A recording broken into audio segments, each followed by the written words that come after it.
मध्य प्रदेश में नया साल जहां सरकार और संगठन के लिए नई उम्मीदें लेकर आया है, वही चुनौतियां वही पुरानी है। बीजेपी संगठन और सत्ता दोनों के सामने कई ऐसे सवाल हैं जिनके जवाब 2026 में देने होंगे।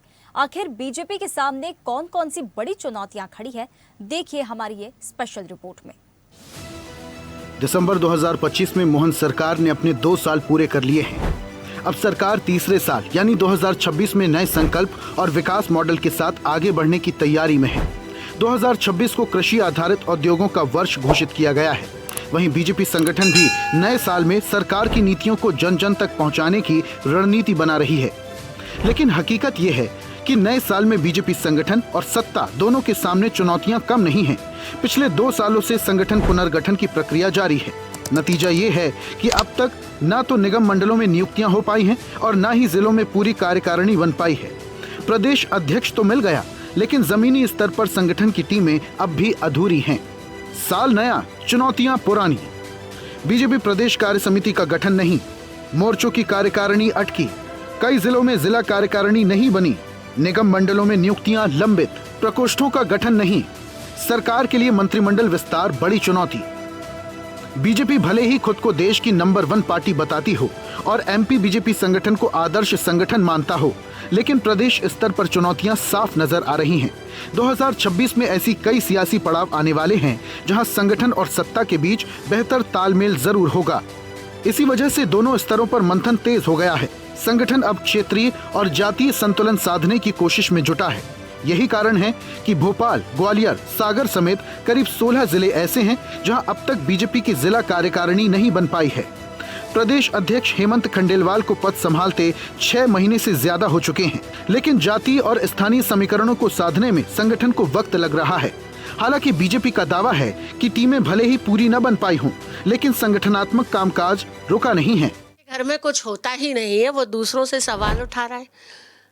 कांग्रेस के यहाँ तो व्यवस्था जैसी कुछ चीज होती नहीं है, वो तो भारतीय जनता पार्टी से सीख सीख कर आगे बढ़ रही है। चाहे वो पचमढ़ी का उनका अधिवेशन हो, चाहे आज की जो परिस्थितियां हो। और भारतीय जनता पार्टी का जो संगठन है वो 5 साल निरंतर कार्य करता है। हमारी नई टीम बने या ना बने, हमारी पुरानी टीम लगातार काम कर रही है। तो हमारे यहाँ शून्य की या विराम की या खालीपन की स्थिति कभी होती ही नहीं है। और भारतीय जनता पार्टी का कार्यकर्ता हमेशा ही एक्टिवेट होता है। भारतीय जनता पार्टी की नकल करने से कुछ नहीं होता। वो समर्पण, वो निष्ठा, वो ईमानदारी कहाँ से लाओगे? ऐसा नहीं है कि चुनौतियां सिर्फ बीजेपी के सामने हैं। कांग्रेस संगठन भी कम संघर्षों से नहीं गुजर रहा। कांग्रेस संगठन सृजन के बाद अब पंचायत कमेटियों के गठन पर फोकस कर रही है और खुद को मजबूत विपक्ष के रूप में पेश करने का दावा कर रही है। कांग्रेस का आरोप है कि बीजेपी के भीतर अंदरूनी खींचतान चल रही है, जिसकी वजह से न संगठन में नियुक्तियां हो पा रही हैं और न ही निगम मंडलों में। कांग्रेस का संगठन सृजन अभियान तो आदरणीय राहुल जी के निर्देश पर खुद राहुल जी मध्य प्रदेश आए थे, भोपाल आए थे, और उस समय से जो एक पूरी ताकत के साथ आदरणीय हमारे प्रदेश अध्यक्ष जीतू पटवारी जी के नेतृत्व में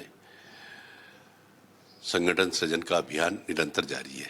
और भारतीय जनता पार्टी के संगठन की बात करें तो भारतीय जनता पार्टी के संगठन में इतनी लड़ाई है, फूट है कि प्रदेश अध्यक्ष जाते हैं सागर में और भूपेंद्र सिंह और गोविंद सिंह जी को एक साथ मिलाते, और उसके बाद 1 सप्ताह भी नहीं बीतता, दोनों आमने सामने आ जाते हैं। जिला स्तर पर इनकी कार्यकारिणी का गठन नहीं है। पूरा भारतीय जनता पार्टी का संगठन और उनके प्रदेश अध्यक्ष केवल पार्टी की जो आपस में लड़ाई चल रही है उस मान मनोबल में ही इनका समय जा रहा है। तो संगठन के नाम पे भारतीय जनता पार्टी के अभी बुरे हाल है। आपके माध्यम से इतना ही कहना चाहूँगा कि कांग्रेस आम जनता की हक और अधिकार की लड़ाई लड़ने के लिए विपक्ष की अहम भूमिका निभा रही है और संगठन को एक समयबद्ध तरीके से जमीनी स्तर पर, ग्राम पंचायत स्तर पर, सेक्टर, मंडल, बूथ स्तर पर मजबूती के साथ जीतू पटवारी जी के नेतृत्व में संगठन बनने जा रहा है। कुल मिलाकर 2026 सियासी लिहाज से बीजेपी और कांग्रेस दोनों के लिए बेहद अहम साल होने वाला है।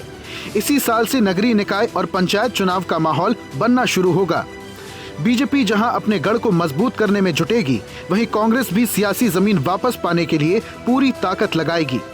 आने वाले महीनों में संगठनात्मक उठापटक और राजनीतिक सरगर्मी दोनों तेज होने के आसार हैं। स्वदेश न्यूज के लिए कैमरा पर्सन सुनील वर्मा के साथ आकाश सेन की रिपोर्ट। और ऐसी ही ताजा खबरों के लिए लाइक, फॉलो और यूट्यूब पर सब्सक्राइब कर बेल आइकन जरूर दबाइए और हर अपडेट के लिए विजिट कीजिए स्वदेशलाइव.com।